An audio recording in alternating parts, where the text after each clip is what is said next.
ternyata lamun orang sering sholat duha sekali, 2 kali, 3 kali, poe, sepoe, 2 poe terus we.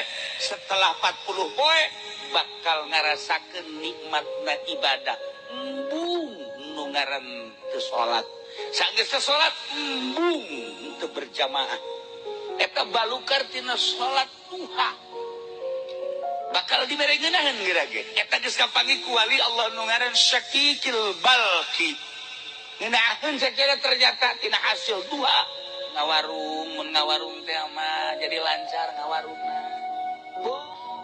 Anu balanja masyaallah. Eta ngeungkeung ka hutang kabeh.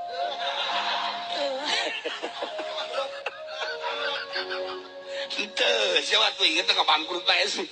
Henteu, lamun tani, masyaallah subur tanina.